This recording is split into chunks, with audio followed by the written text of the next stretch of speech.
All right. Take one. Yep. I am here. We're just Take two. We're gonna unsynchronized clap this entire interview. That's what the interview's gonna be about. It's great. I am here with Josh Cumbee, the infamous Josh Cumbee, who I have known for what he said a casual decade now. Born and raised in Orange County, right? Half Orange County, half Corona, but we don't have to talk about Corona. Okay. I don't even know what that is other than the drink.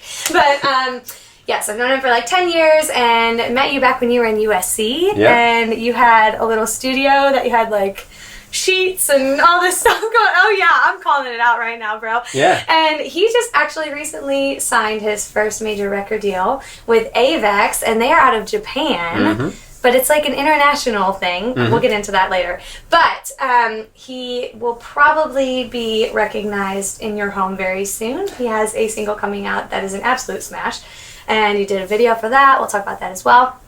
First things first, I want to talk about your roots and where you came from and when you first got into music. So when was like the first moment that you actually remember as a kid or whatever, where you were like, man, I think I actually want to explore this whole music thing, and like started playing around and stuff? My parents have a picture of me, and Where is it? I've seen I need it. it. I've seen it around the house recently. You'll never get a copy of it because it's rather lewd. But it's a picture of me sitting next to my dad, and I must be like 4 years old, and I'm in his cowboy boots, which go up to like here, no pants. At least like a, no, not a diaper. You were 4. If you were still in a diaper, 4. I'd like to think I was. Let's not talk about that. That developmentally challenged. Who knows? But yeah, so like cowboy boots, no pants, Great. and a ukulele that looks like a guitar on me because I'm so small. So basically, nothing's changed. Yeah, pretty much. And that's like the oldest, like one of the oldest pictures that I have ever seen of myself, and it was with a musical instrument sitting next to my dad, and as young as I can remember, I grew up watching my dad play music in church. Okay. He would volunteer there on the weekends and play music because he used to be like in a rock band in Alabama back in the day. And in his calmer suburban Californian transition, he switched over to worship leading. Awesome. So, I grew up seeing him on the stage playing guitar, and he taught me a couple chords on piano. He taught me everything he knew, which I plowed through pretty quick, and they decided to hire me a classical piano tutor. And that was I just sort of devoured it. So ever since you were like a tiny child, you have been doing music then? Yes. And I think I've gone through several iterations and slowly devolved as time has gone on. Are you saying that childlike freedom is is key to... Well, more just like I started out playing like, Chopin and Bach and stuff like that. Oh, yeah, okay. And reading sheet music and, trying to learn Duel of the Fates by John Williams from Star Wars, Oh, God. which is incredibly complicated. I don't even know what that is. And then I discovered jazz music in high school, forgot how to read sheet music because jazz is improv mostly. Yeah. And then from there went into film scoring, which was me making the music, not having to read it. Right. Thank God for technology. So I think I've slowly devolved in terms of like my classical training and skill set, or at least gotten more specific. Let's just say that. Yeah, but that's the creative side of you. It's like you need to create stuff. I mean, you can take and pull from, the classical stuff, but then being able to go and just create a whole other realm of music, which is what you're doing. I feel like your sound is very unique to you, which is awesome. So when I met you and you were going to USC, were you studying music or no? I was studying music business. Okay. Which was kind of a cool compromise. I actually got into USC for business, and I went up there to take a tour. I actually went with my dad's friend because my dad had broken his leg like 2 days before we were supposed to go together. Oh, God. So his friend, yeah, it was crazy. So his friend volunteered to take me, which ended up being super pivotal. Yeah. While we were there, we stumbled into an info session for the music business program. Okay. And we stumbled in. Literally stumbled? Too soon? I mean, not as badly as some people had stumbled that week, but we wandered. And at the time, they were talking about the program, and I'd gone in for business, and I didn't know you could make money in music at all. But the music People business... will still argue that. Yeah, I will still argue that. But the music business sounded like something where you could at least scrape by a living and be close to music. So I found out about the program. They accepted like 34 kids. I found out I had 48 hours to apply. So I ran home, threw together a probably horrible application, overnight FedExed it to USC, shockingly got in, and that's what I studied. Rest is history, yeah. Yeah. But while you were studying that, you were also creating. So but you were doing more like scoring and stuff then, right? Is that when you were more focused on that? Or were you actually writing? Like, when did you first start songwriting, where it was like the whole process of not just like maybe the scoring, the melodies and stuff like that, but lyrics, melodies, all of that? Well, I always loved to like play around, and I took Pro Tools class my first semester because it was part of the music industry degree. They wanted you to understand nice. Pro Tools, which is a terrible application. Sorry, guys, it sucks. That's like cut to camera. Yeah, it's like, and take 3. Everything is better than Pro Tools. Hey, songwriters, take note. This is why we're doing this. Upgrade yo-ish. He's amazing. Listen to this guy. No, but so I got Logic at the time and just learned it on my own and started making all these like also like terrible, I don't even know what they were, musical niblets, I guess. Okay. And as part of this program, you were required to intern for 8 credits, which basically came out to 2 semesters at like 20 hours a week. Okay. So I tried to apply for an internship at like a record label or a publisher. Nobody called me back, which was fun at the time. Good times. Yeah. Good so that was a nice blow to the ego. Yeah. And I found this teeny tiny company that was a music library. I didn't even know what a music library was. I was shocked there was another business in the music business aside publishers and labels. Mm-hmm. And it was a very small company run by this incredible woman, Deborah Siegel. And there was one other person working there. And then I came on as the unpaid intern. And in my interview, I had, for some stupid reason, a CD of all the horrible crap that I had made in my binder. And as I interviewed, she saw the CD with the crap on it and was like, hey, what is that? And I was like, oh, this is some, I don't know what I probably didn't call it crap, but it was definitely crap. I was like, this is some stuff that I made noodling around in Logic, whatever. And she asked to hear it. I gave it to her. For some reason, she saw something in it. So she was like, hey. Yeah, for some reason. For some reason. It was really bad, I'm sure. But. You have to start somewhere. Yeah, that's true. So she was like, okay, well, you can come here. You can put in your hours during the day. And then at night, if you want to go home and just compose and try and write stuff for these briefs we get, then we'll pitch it if it's good. That's amazing. So I did that, and for the first semester I interned there, I was there doing my spreadsheets and my pitches and all the documents and getting food and the whole 9 yards. Mm-hmm. Just kind of learning the ropes and being an intern, which everyone should be an intern. Note to cameras. Yeah. Boom, intern. Boom, boom, boom. Intern. Intern. Do it. But after that semester, I came back for a second semester, and they asked me just to stay home and write music. Wow. As my internship. Oh. Which was still an unpaid internship, but instead of getting credit for going in and driving all the way to Santa Monica and doing spreadsheets, I was getting credit for sitting in my room with my laptop, basically trying to write songs for commercials and ads. What a flipping blessing. Which none of them landed. But you're still don't you believe, I think it's Keith Urban where he talks about it's the amount of hours that you put in, it's the hours. So the hours for your internship were all hours that have now developed you into who you are. Yeah. Today. Absolutely. I mean, you have that whole Malcolm Gladwell, 10,000 hours kind of ethos, or the compound effect, the Darren Hardy. It's kind of, it does all build on itself for sure. Right. And I wrote probably well over 100 different kind of pitches for things until finally there was an ad who had a song by a famous record label artist who I later met in life. I felt very guilty. But because they didn't want to pay for the full price for the artist's song, so they wanted something that kind of sounded somewhat similar, and I never just ripped things off. I knew a lot of composers who did, and I felt like there was no creativity in that. Yeah. And it didn't make for a compelling emotion, even in something like an ad. Mm-hmm. But I was definitely inspired by it. And I did this track that I actually sang on as well, and that got picked up by Fox for So You Think You Can Dance. Oh, wow. Yeah. See, I don't even know this. Yeah. I've known you for 10 years. No, yeah. That's awesome. I gotta keep some surprises. Yeah, I know. Thanks for that one. Yeah. So then when you were done, when you graduated college, was there a turning point where you were like, did you think even after that you were going to go into the business side of things, or were you really, you were like, whoa, I landed this first, you landed that thing with So You Think You Can Dance, and you're like, whoa, that had to feel amazing, right, to get some sort of placement and all of that. So was that kind of like the drive and just that enough of that gasoline that you needed to kind of keep going in that direction? Or once you graduated, tell us about like what ended up happening once you got the degree and everything. Where was the turn?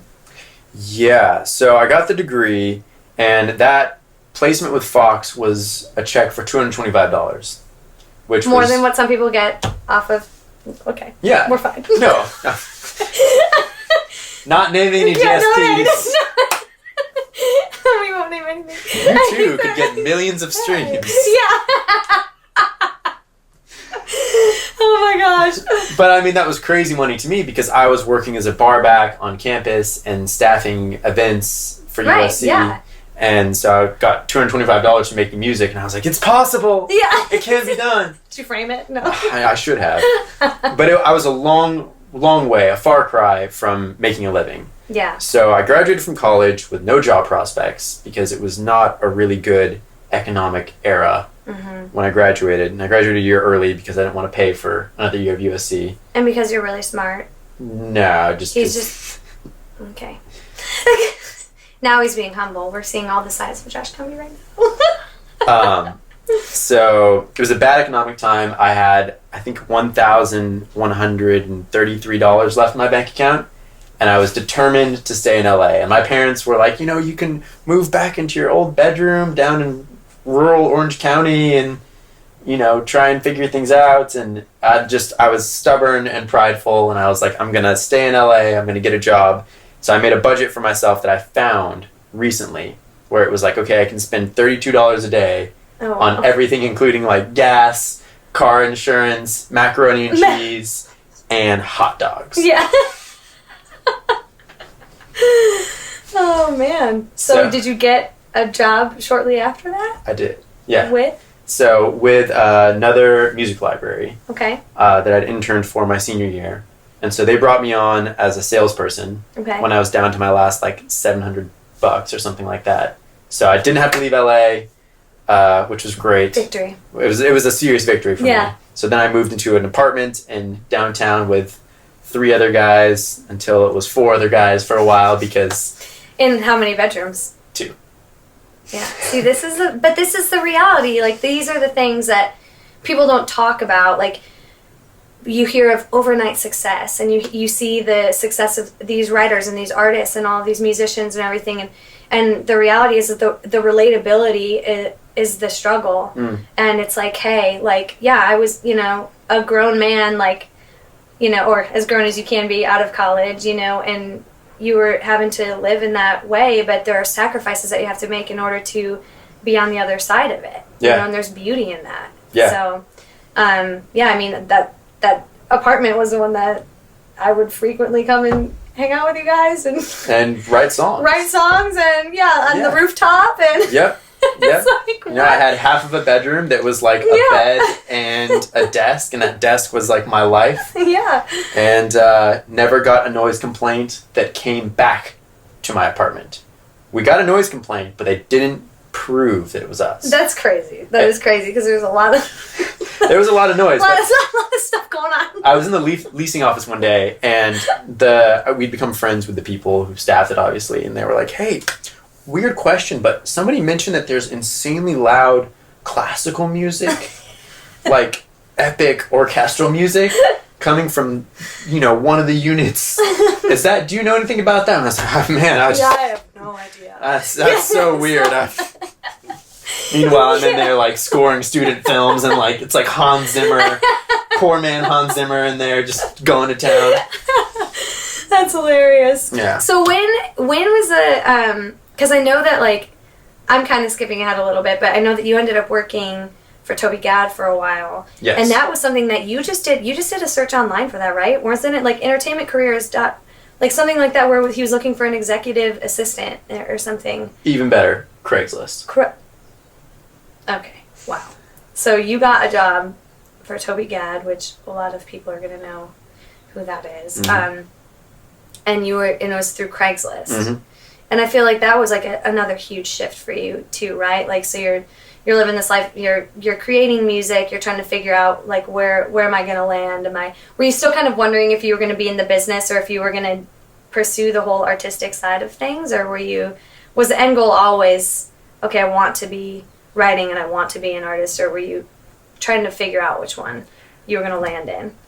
I mean, I was always kind of going with the flow. For me, I've always loved making music, and I always will. Mm-hmm. And it wasn't about what it looked like to me. I didn't have an egotistical attachment to, I need to make this kind of music or be this kind of person or be involved in music in this specific way. I just love music, and I want to be around it always. Yeah. So, and that shows. Well, I hope so, because, there's a lot of things that people can do with their lives, and there's certainly a lot of things I could do if I wanted to, but I don't feel the love for them in the same way. Right, right. So, yeah, when I was working at the music library, I would work there from 9 to 5 and be exhausted, and then come home and write a song from 7 to 11, as you know. Yeah. And those were usually the hours that you would pop by. If I would pop by and write a song or two, Yeah, exactly. And, I would send those to music libraries, and after a little while, the job with the first music library kind of hit a dead end in terms of me not being able to be creative there. Mm-hmm. There was kind of a sort of impasse, and so I felt like it was time to seek new waters, and this is when I got insanely lucky, found Toby Gad on Craigslist, and it took 4 interviews. I found out later he read 500 resumes. Oh, wow. Okay. He interviewed, I think, 80 of us or something. And on the 4th interview, I'll never forget this, the last interview, he emails me and he goes, "Josh, I have it down to you and one other person. I've been reading the Steve Jobs book. Would you like to come for a 4-mile hike with me through the Hollywood Hills tomorrow?" I was like, wow, A, super brutal. Yeah. I have it down to you and one other person. You're like, thanks. B, all I've got is like tank tops and shorts. I need to go get some like classy hiking clothes. So I'm out at Marshall's trying to buy some like long pants and like a modest workout shirt that I can wear, thinking, what is the attire for a hiking interview, right? Yeah. And then the next day we go on the hike together. He picks me up in his Tesla Roadster and like whips around to the Hollywood Hills at a gajillion miles an hour, has this crazy hiking hat and walking sticks, gives me a walking stick. Oh, wow. And this is intense. Yeah. And for people who've never met Toby's 6'4", I think? 6'3", 6'4". Yeah, he's a tall drink of water for sure. He is a tall... And he's a character. Tall man and a character and a mountain gazelle. So Toby begins bounding up the hillside, and he's asking me about like my religious background and my political views. Oh, wow. And like all these kind of intricate questions. And at that time, I wasn't particularly in the most amazing shape, so I was panting behind him like, "Oh, well, my parents are..." just trying to catch my breath. And somehow he thought that was endearing or something, He ended up being like, I like this guy. Yeah. He's coming up for air, and he's... Yeah. If he can survive this, he might be able to survive my studio. Pretty much. And so you landed it. So I landed it, and I had no idea. I knew I was lucky. I didn't know how lucky I was, though.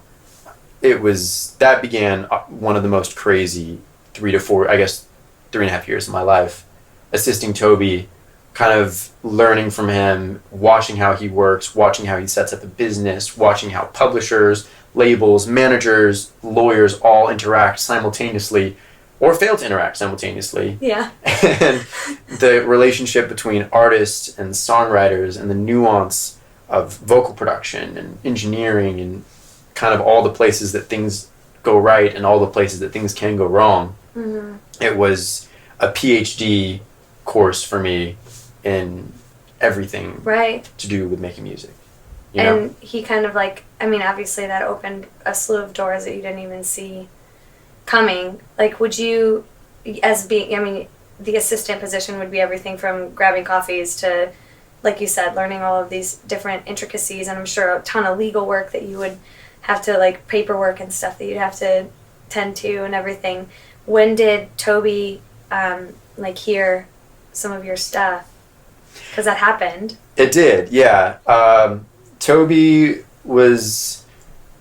It's so fun. I can say this now, like, kind of looking back. Toby, to me, will always be a musical father. Yeah. And I have love for him like that. And I am forever in his debt. Like, truly. The way that he took me under his wing and mentored me and really, like, stood in harm's way for me on a lot of things and put his own neck on the line for me, I'll always be grateful for. But when we first started working together, I was his assistant. I was supposed to do assistant things, and music was his job. Right. So there was kind of a clear delineation, and I sort of had to find the gaps where I could figure out how to somehow make music in his universe. Mm-hmm. And the way that came about was he had a record label joint venture, and he had 4 artists on it, and all of those artists were kind of in the startup stage, and I offered to make cover song videos with them where I would produce the music. So I learned how to do the video part and shoot on like a DSLR and edit. You picked up. Which I picked up, and it seemed to work. Yeah. And then I also got to make the music. Right. So I got to do the recordings and, you know, produce the tracks. And through that, I naturally started kind of making music in that space and also showing Toby, like, hey, here's what I'm doing. Still not good at it, but hey, I'm learning. Wink, wink. I'm putting in the work. You know, I'm kind of growing or whatever. And I can't remember when it was. It was a few years in, I think, when we started kind of working together some, and Toby had asked me to do some string arrangements on things or some reproductions on things, kind of things here and there, and they had all gone really well. And he sat me down and he said, do you want to do this? And he was like, you know, Josh, I think you could do a lot of things in this life. You could go on to do this, you go on to do this, you go on to do this. The doors are all open for you. If you want to do this, I'll help you do this. Wow. But is this what you really want? You know? Mm-hmm. And I said yes. And that kind of took things to the next level. That's amazing. Wow. Yeah. So then you started to like actually create. Did he start setting you up with co-writes and stuff, or? Yeah, somewhat. He started setting me up with some co-writes, but it was also just about sitting in on occasion. And like I got to engineer for him a couple times, and there's a few times he just had me sit in on vocal production sessions. And I think I don't know of... Toby's one of the best vocal producers in the entire world. No question. Wow. And I think anyone could say that. And people have said that about his records with artists who might not necessarily be known as like incredible vocalists per se. People were always like, wow, how do you get these vocal performances? And I would sit in with Toby. He would invite me to sit in, which was just crazy to me. Priceless. Yeah. And I would just sit there and listen to him coach and drill these artists on how to get the best vocal take. You know, like how do you get tears out of Demi Lovato for Skyscraper? Yeah. Not that I wasn't there for that one, but like those same techniques were things that I got to watch him do with, you know, the Veronicas and Sean Paul and all of these, Fergie and all these artists, you know? Yeah. It was crazy just to sit there and see that genius at work, you know, and then try to go back and emulate that in my own little cave. Right.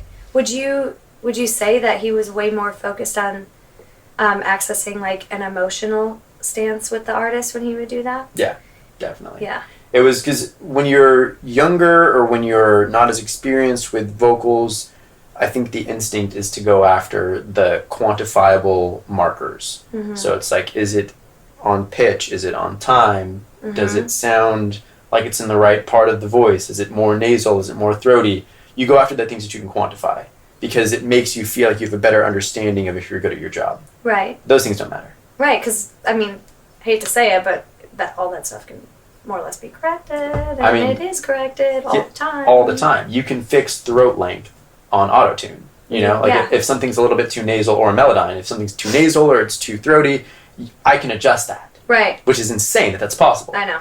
But the emotion you can't fix. Right. And so it becomes this relationship where you start to learn to listen to your gut and know your ability and believe in your ability to fix all the things that need to be fixed to get it there, if you get the emotion right. Right. And did you ever see yourself being the person behind the mic?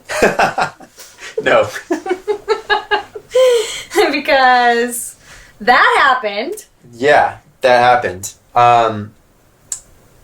Gosh. There were a few songwriting sessions that I was a part of where there was not a singer. Mm-hmm. And when there wasn't a singer, I would kind of sing the songs. Yeah, you know, and I'd heard some like demos that Toby had cut from time to time, and he's not necessarily a singer. So that emboldened me. Like, okay, well, I guess, you know, anyone can cut a demo, and maybe I'm one of those people who like makes the artist hear and they go, oh, I can do it way better than him. Great, let's go, you know? Because there's definitely that quality, right? Where like you want the demo singer to not be so good that the artist is scared of singing the song. Right. I was like, well, that's not going to happen with me. They're going to hear it and be like, this is easy. Totally doable. Totally doable. Yeah. Yeah. And you're being humble right now. No, I mean, it was kind of what it was. Like, I would just sort of got in where I fit in, and I did a lot of background vocals, which, you know, the technique doesn't really matter so much for those. I wasn't self-conscious or putting too much pressure on them. Mm-hmm. I would just get in, do a 16 stack on something, call it good, you know? So, yeah, I was surprised when it began happening more. I remember there was one session in particular, I can't remember who it was with. I think it was someone from the band Augustana, actually. Oh, wow. And, yeah, which, Boston, great song. God, no. I was like, wow. So I remember that session. I thought that he was a singer and he wasn't, or he didn't really want to that day, or whatever the case was. And so I ended up singing the whole song, and it was a fairly vocally athletic song.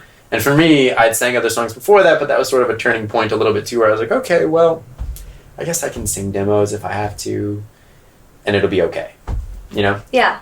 So when did, like, the total switch happen for you? When was the moment?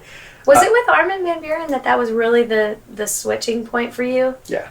Where it was like, oh my gosh, now I'm not only just doing business stuff and then going, and now I'm kind of dabbling in creating scoring and all of these other things, and now I'm writing, and now I'm doing demos, and now, holy crap, I think I'm an artist. Yeah. Like, was that with Armin? Yeah. Okay. Yeah. And I mean, at this point, so much crazy stuff had already happened to me. Yeah. Did you have like when was your first big hit? What was your first hit that was like a smash that you're like, snap, I mean, this is real? I don't know. I honestly look at what I've done so far, and I don't see any hits. Okay, but you have them, so you need to just humble pie for breakfast, obviously.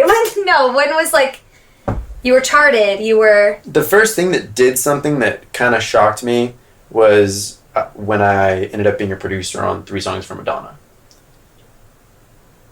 That was pretty crazy. Yeah. Because it happened... So funny. I don't really think I've done a whole lot. I've only worked with Madonna. I'm like... Well, it happened so like crazily, you know, because like basically Toby had done this huge writing camp with her in New York and had written a bunch of songs and brought back the acoustic demos that were all insanely top secret, and we were relabeling everything and putting them under different names so they didn't leak. And later on, coming soon, later else, single. Yeah. The English language is overrated, guys. Trust me, I'm a writer. Yeah. Later on, someone else did leak the files for that album. I remember being so panicked when I saw that, like, oh my gosh, this better not have been ours. And then saw the file names, was like, okay, it's not ours, because we relabeled everything and made it so it couldn't be found. Security was crazy. But Toby brought back these files from New York, and they were all acoustic or had a couple little noodlings, and it was going to be a producer feeding frenzy, and he offered it up to all the producers in his camp, which was me and a couple other guys. Basically said, hey, if you guys want to work on these, maybe something will stick before, you know, Diplo and Kanye and Avicii and all these people come in and try everything. Mm-hmm. So worked on a couple, sent them in. They were not well loved. got jaded, didn't work with any other ones. And then shortly before the album came out, they came back and said, actually, we do like these. Yeah.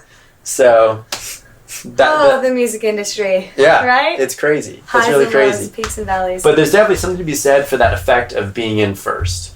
And that was something that I learned with that. Sometimes if you are the first version in, or the first kind of sound in, everyone else is measuring up to you. And if you really suck, you're going to make everyone else look good.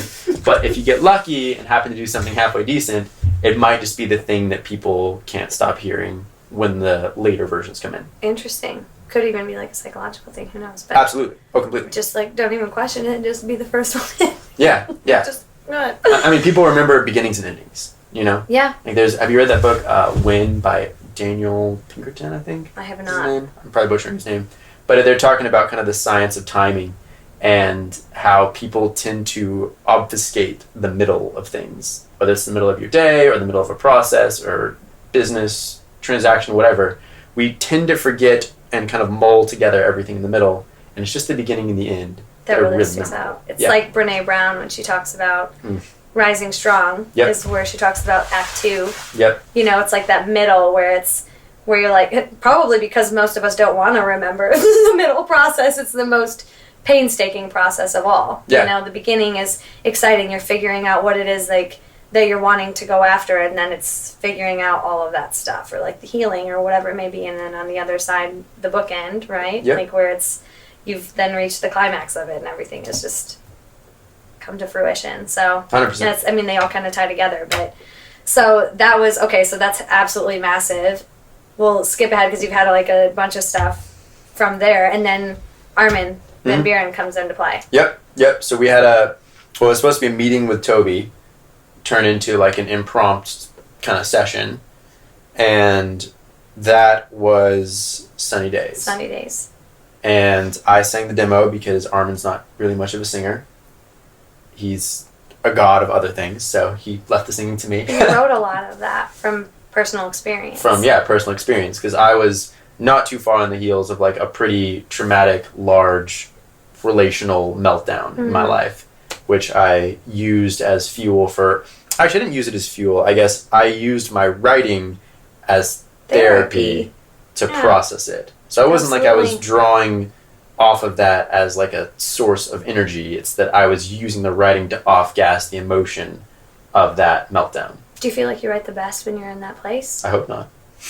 But like, in reality speaking, I know you're like, please, no.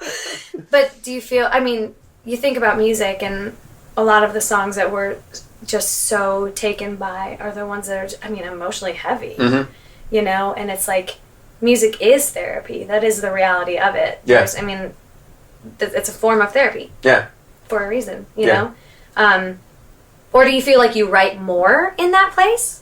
Or do you feel like you even have a certain space that you write better in, or you've just gotten kind of accustomed to the writing process and the creative process to where you can kind of access a good session regardless of what emotional state you're in? I think you have to figure out your why when you're writing songs. And the reason people can accidentally write great songs is because they have an incredible why and they don't understand it. You know? I don't know if, have you read the Simon Sinek book? No. The Start With Why? No. It's phenomenal. It's basically just kind of about the sort of frameworks of reasoning that underlie and motivate everything we do. And when you're heartbroken and messed up, you will write songs with the underlying why of, I have to process this. I have to get this out. I have to sort through this. And that's not something that you consciously decide because you don't have to, because the emotion is so strong, you have no choice. So when you're taking over. Exactly. And when you're not in that place, and it's not like, wow, my life is such a flaming disaster that I have to pick up the pieces and put them together in these tiny little mini sentences, why write a song? You know, what is the reason for that? And I think where it gets tough for a lot of creatives is they start to think, well, I write a song to make money, or I write a song because it's my job. And I don't think that's a strong enough why, especially if you're going to go back and access those memories or those experiences, or when you felt a certain way. You need a much kind of stronger motivator to drive you to say something that really matters. And that's an incredible tip for writers. Find your why. Yeah. Not my original advice, but I'm reappropriating. But you really like take that and it helps you tremendously. Yeah. So your why was very apparent when Sunny Days was created. Oh yeah. And so when you sang the demo, I'm sure that there was something magical that happened in that, right? I guess. Because Armin wanted to keep it, so I would hope so. Yeah. And then it ended up, I mean, probably couldn't even imagine what would have taken place with that. I mean, what is it, like double plat? It was double platinum in like 8 months in the Netherlands. So at this point, I don't even know where it sits. Yeah, it's crazy. To be honest. So that was when like it was like a beautiful accident that you ended up going like internationally. Like where a lot of people, I mean, you're here, you're in the United States, you're in Los Angeles, you're in basically like the pop capital, and yet you found yourself being like an international sensation collaborating with Armin van Buuren. Yeah. And has that kind of been the trickle effect to where then Avex was like, is that how all of that intertwined and connected, or how did that all happen? I mean, basically that started to go, and I started to have to face the reality that was possible. That you're going to be an artist. You're like, holy snap. Yeah. And I never had like the egotistical chip on my shoulder of like, I have to be an artist because You've never had an egotistical chip on your shoulder in anything. Just to clarify. I have my bad days just like everyone else. They're few and far between. You're a very humble guy.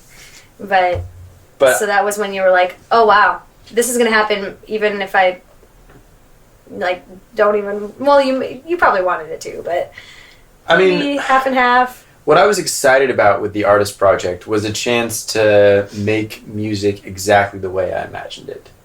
Because when you're writing and producing for other artists, which is such a blessing to be a part of so many people's careers, at the end of the day, you are ultimately trying to bring their vision to life. And that is really fun and it's challenging, and I think creativity thrives in a box. It does better with boundaries. So working with other artists puts it in a box and makes it say, okay, you have to make this song, but you have to make it sound like Chris Brown. You have to make it sound like Madonna. You have to make it sound like Galantis or Take That or whoever. How do you take your creativity and transmute it into that space? Mm-hmm. But as an artist, you can kind of do whatever you want to some degree. And obviously, once you have partners, things change, and I'm extremely thankful for and dependent on the feedback of my record label and the rest of my team as far as production and songwriting, and I do make adjustments. I'll do what I think is right and then make adjustments based on their feedback, for sure. But it's a much freer, more open playing field. Right. As far as what you can do creatively, and that's equal parts terrifying and really exciting. Right. That's awesome. So now you're with Avex out of Japan, and you have your first single coming out soon. Yep. Very soon. Talk about that. It's crazy. It's crazy because it's taken a while to get everything where it needed to be, and obviously it's one thing to make the music. We can make music in a day now, and it's another thing to find a partner, find the right partner, enter into the contracts that need to be entered into, figure out videos and photo shoots and vision and marketing. Media.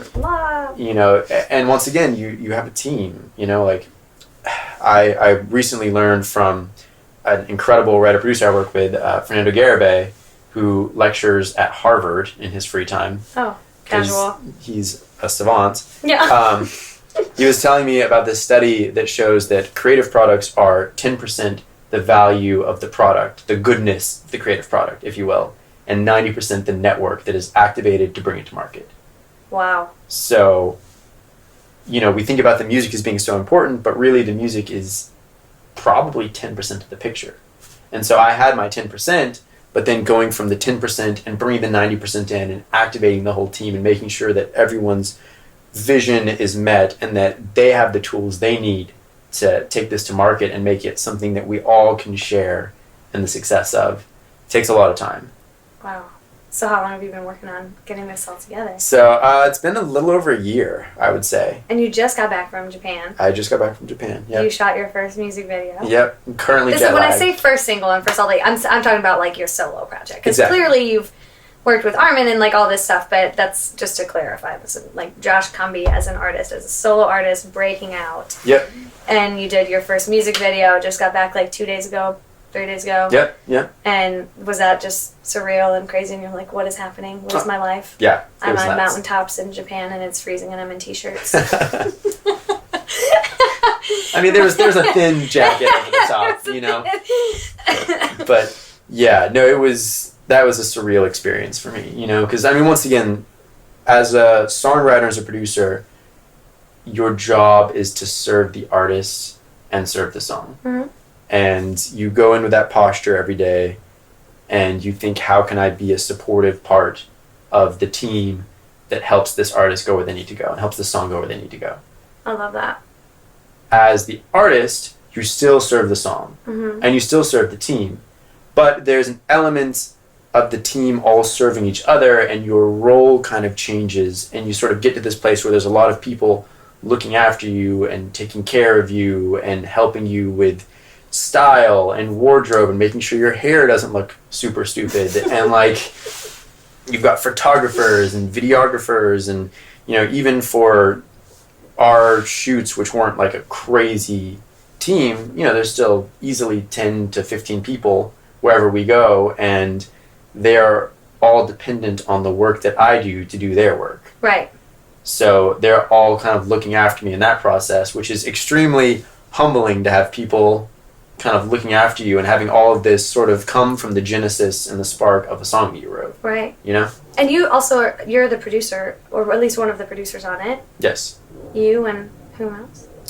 So I did most of the production on this one, and the original demo was a song that Jay Denton and I wrote, who I believe you spoke with. Just interviewed him. Somewhat It's recently. such a small world. It's crazy, but... So, yeah, we kind of just captured this song in this moment, and it's called Sound of Your Name. It's called Sound of Your Name.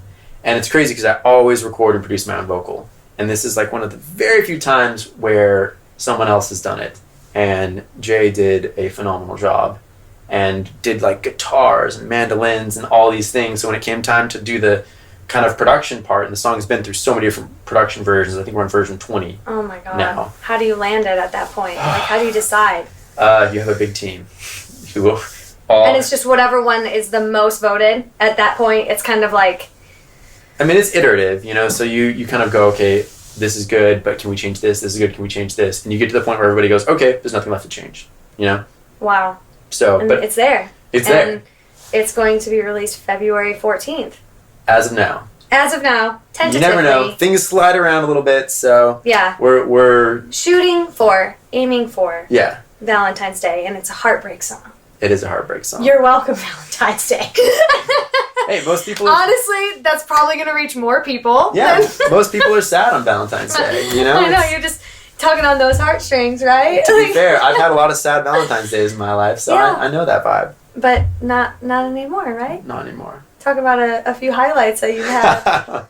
What happened recently? Well... Let's get to know Josh Cumbee outside of the music realm a little bit. The human being. Did we have a recent... The dork. Development that occurred, maybe? Yeah, so the first thing that I wanted to do in 2020 was propose to my now fiance. So She said yes. she did say yes, although she said no a lot of times Yeah. first. Which is a No. Disbelief. Yeah. Not, you know. Yeah. She likes me, guys. Don't worry. Yeah.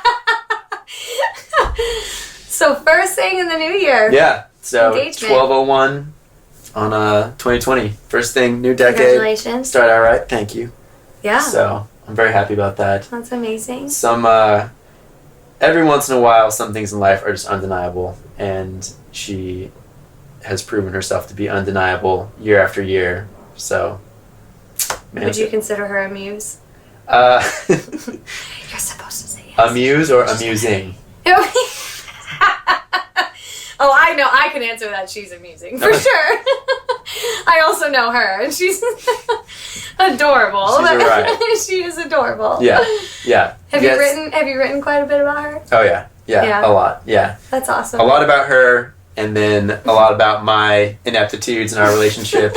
Because I'm very self-conscious of those things. That's good. And they make for good songs. That's important as a man to be able to... Thanks, buddy. You know? Yeah. The future is female. I'm here for you. I am here for you.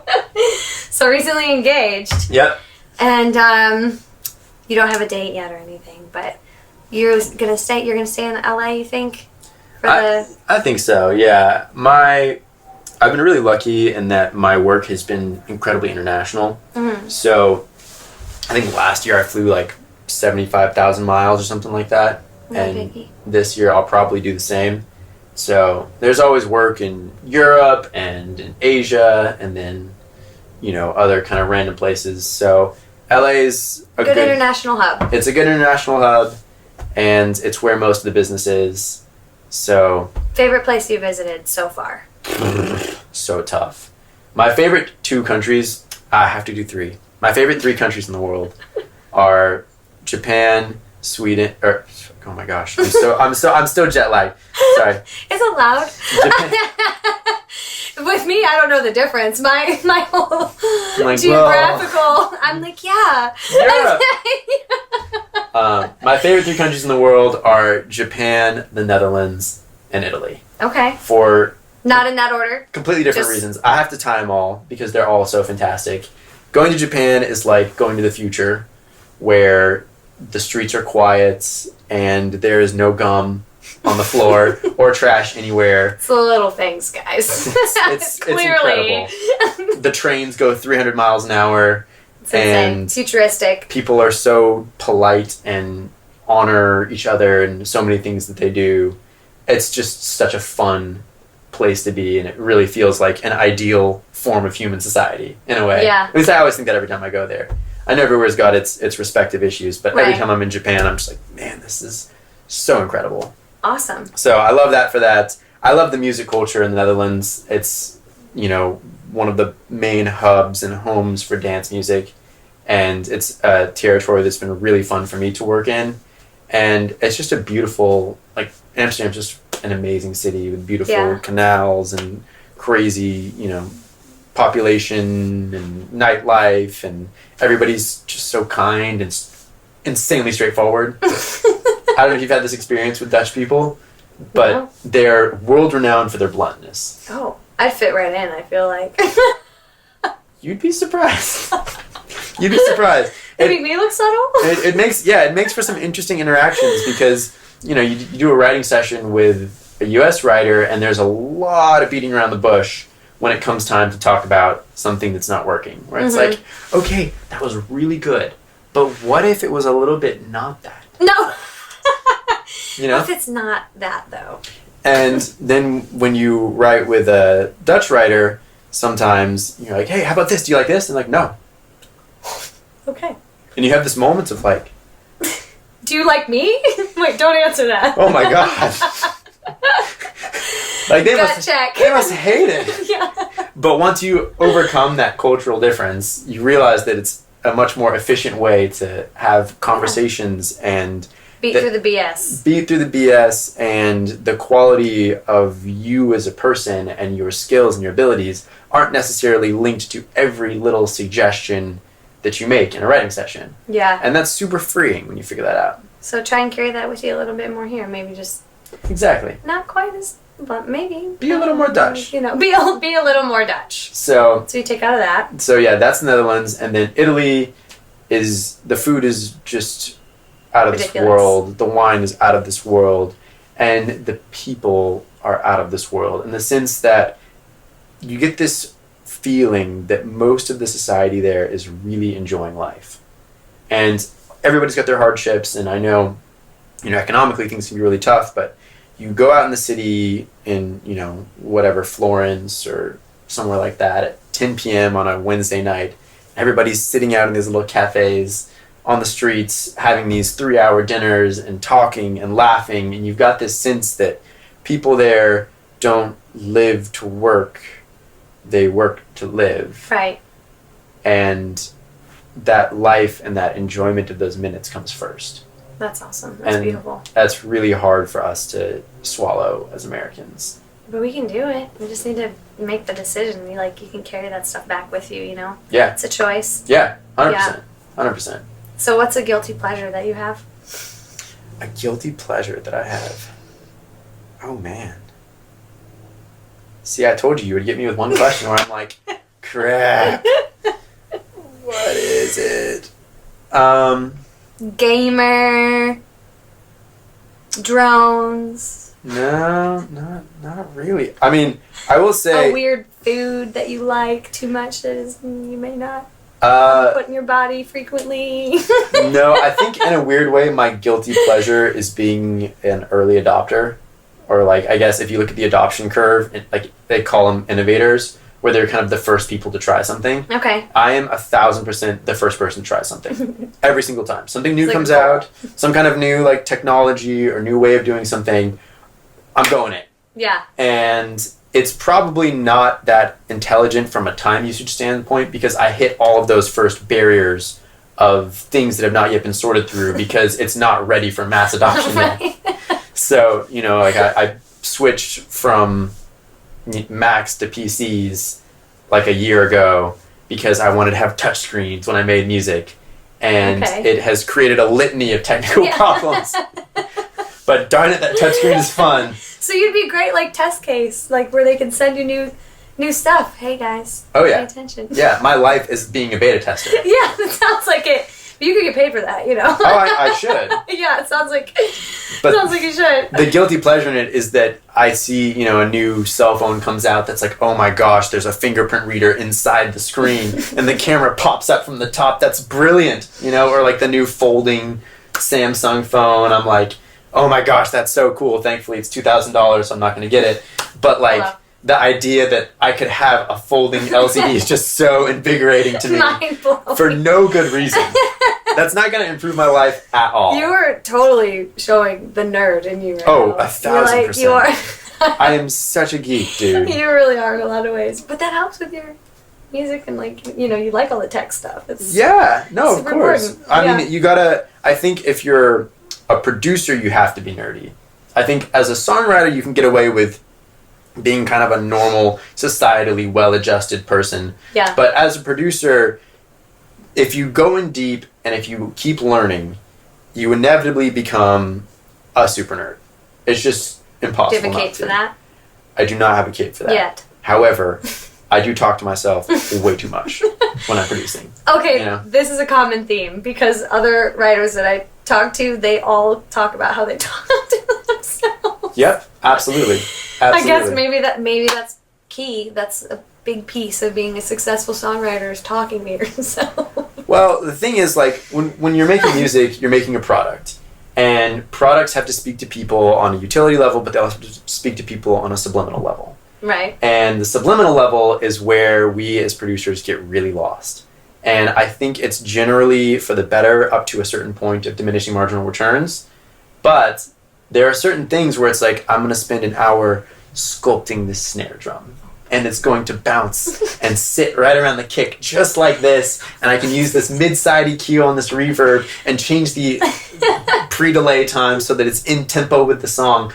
And you make all these little changes and you spend, an hour, 2 hours, 3 hours doing all these little things. And I could do that. I could play it for my fiance before and after, and she would be like, what have you done with the last 3 hours? Yeah. But on a subconscious level, it's more ear candy. Yeah.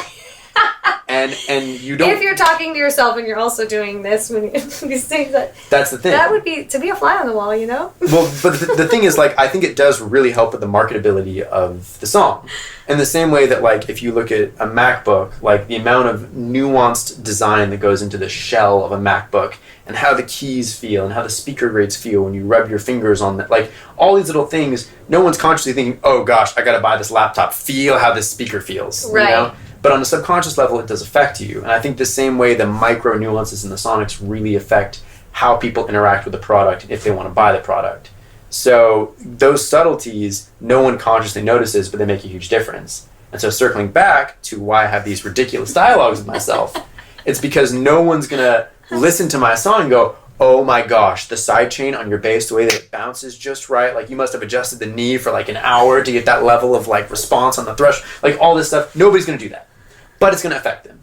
So you talk to yourself through it. Yes. So I do it for myself.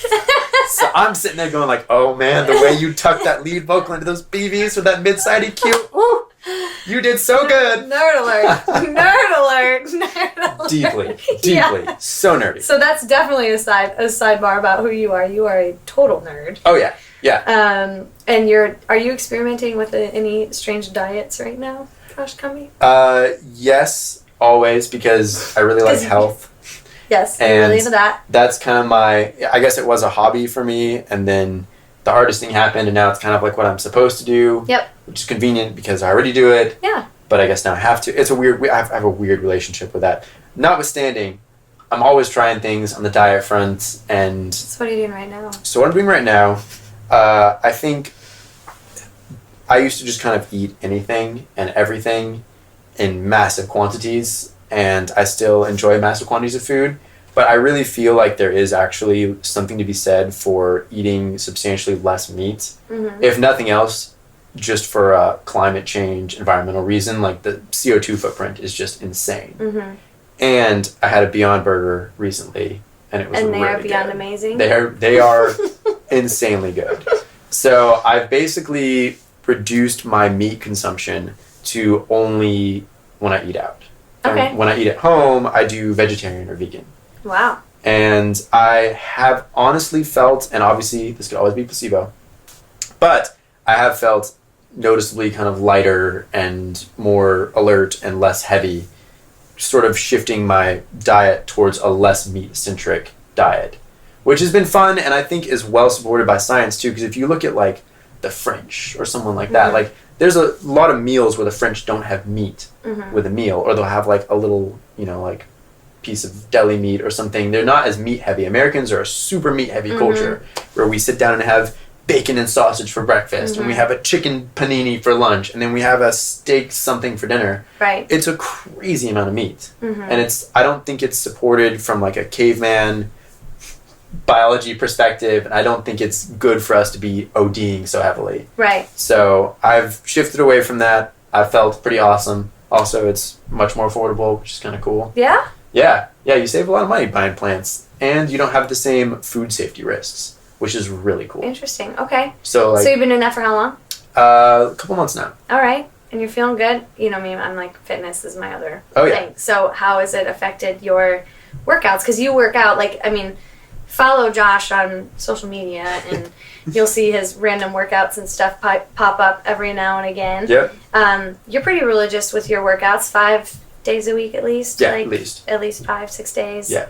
If you're always active, hiking and things like that as well. Yep. Going to the sand dunes with Des. Oh my gosh. That was exhausting, by the way. Holy crap. I did that like twice. My heart rate was at like 175. I was like, oh. He's like, I'm going to die before my first single comes out. Absolutely. And before not you're married, surviving. Not wanting this. Oh. But how are your workouts? Because you do pretty intense workouts. I do, yeah. That has been really interesting. At first, they took a pretty severe hit, I would say, in terms of intensity and endurance, because I wasn't really engineering the diet to keep up the protein levels that I needed. So then I started to research, what foods have more proteins in them? Where do I need to be concentrating? I need to eat a lot more edamame and a lot less brown rice, or I need to sub out the brown rice for farro or buckwheat or some kind of ancient grain that has a lot higher protein.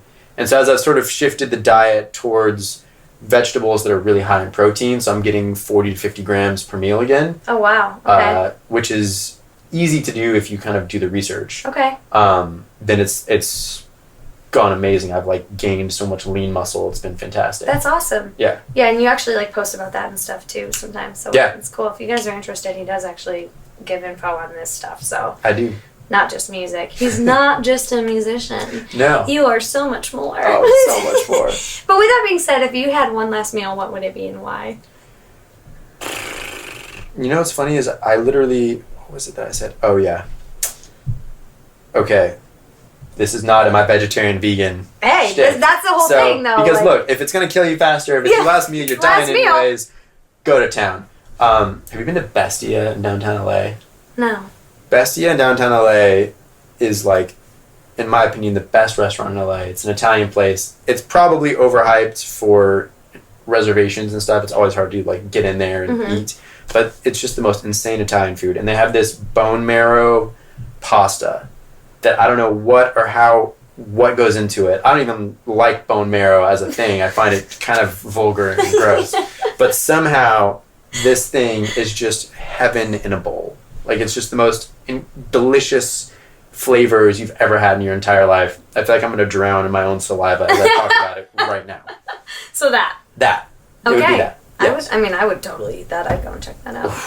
Worth You've been to Nashville a few times. Yes. What's your favorite spot that you've been to in Nashville so far? Because you've been, I know that you've done some exploring and, writing and stuff there, but what's like a spot that you're just like, man, I love this, and that you would like to try to go to every time you're in Nashville? Man, honestly, we just kind of popped into so many spots. I couldn't even tell you one specific place that we couldn't went. remember like the names of it and stuff. Which was kind of a cool thing, and I think it's something that LA is really not good at and needs to learn from Nashville, because here it's sort of hard to find live music. You find a DJ pretty easily, but if you want to find live music, you're kind of a little at a loss. Right. And the live music that you find might be a little peculiar. Right. So in Nashville, the exact opposite situation is happening, where you can walk into any bar, any restaurant, and people there's somebody playing music. And it's a mixture of originals and covers and whatever, but like, you can't escape the live music in Nashville. Right. And I love that because there's so much soul and heart that goes into that for those musicians, and it also gives kind of young starting artists a place where they can make a little money and they can get out and learn how to play live and sort of grow. It's like an incubator.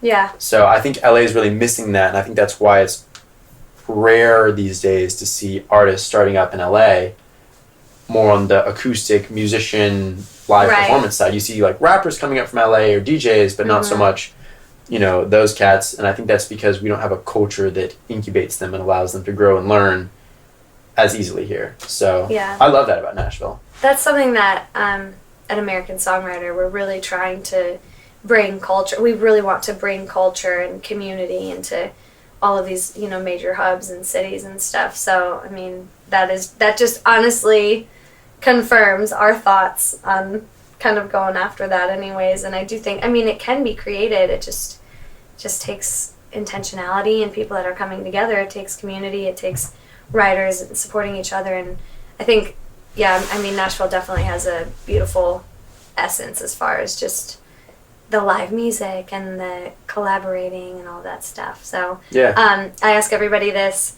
if you had a dream collaboration just right now, it could change in a week or whatever, but right now if you had to answer that question, who's a dream collaboration that you would have? I don't know what I would do if I ended up in the studio with Chris Martin.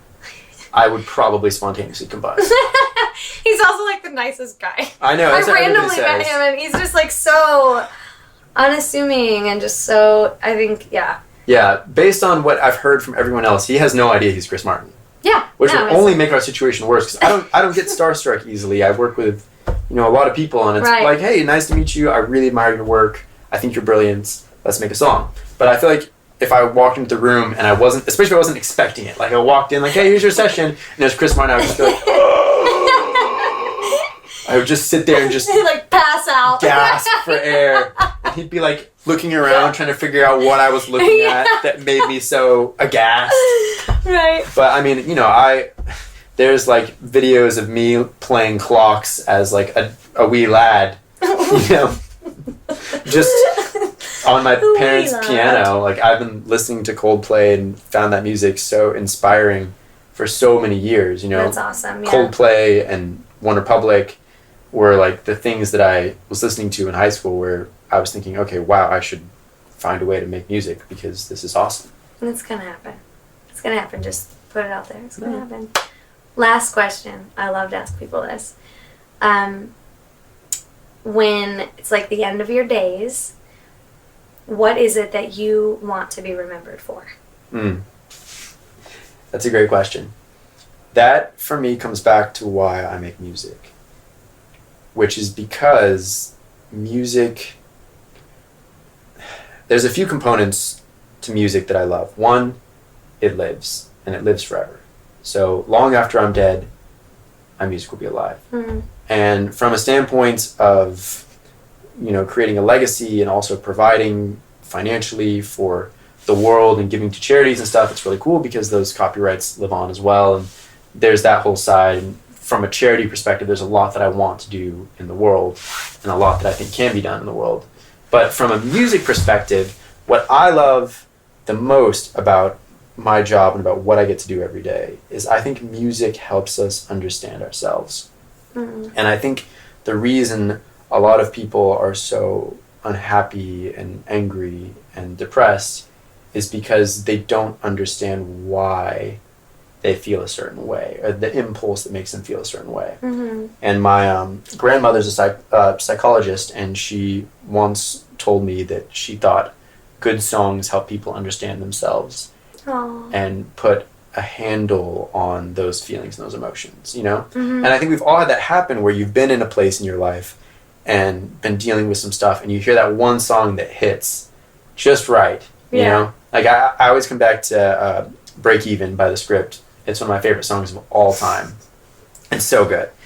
And that is put so simply, when a heart breaks, no, don't break even, mm-hmm. right? But it's so brilliant and it's so complicated. And when you're in that space and you're feeling this swirling vortex of emotions and there's thousands of paragraphs of data and information going on in your head, and you hear that song, all of a sudden all of that condenses mm-hmm. into this bite-sized nugget where you can approach it and you can start to deal with it. So I don't think that music necessarily heals people. I think it helps them heal themselves. I love that.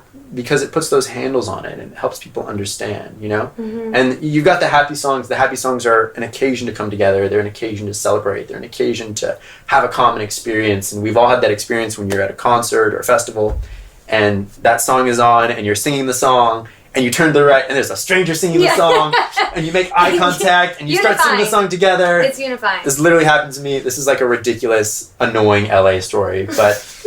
Des and I were at the Levi's holiday party, and LeBron, it was like his event with a couple other people, and he got there right on time when like nobody was there. And he was like the hot girl at the party in the sense that like nobody would talk to him. So he'll probably use that about himself, He'll hear that, he'll be like, I'm the hot girl. Like other people are all kind of potted up together and having a little chat, and he's just at a table alone. Right? Completely alone. And Jay-Z's on, he's just sitting there, and like I look up and he's spitting all these Jay-Z lyrics he knows and I know him, so we start going back and forth. All of a sudden I'm having this like communal experience with this like absolute legend. Yeah. And it's because of music that I get to have this shared moment with this person who I would never have ever connected with in any way, probably ever. Right. Because I'm terrible at basketball.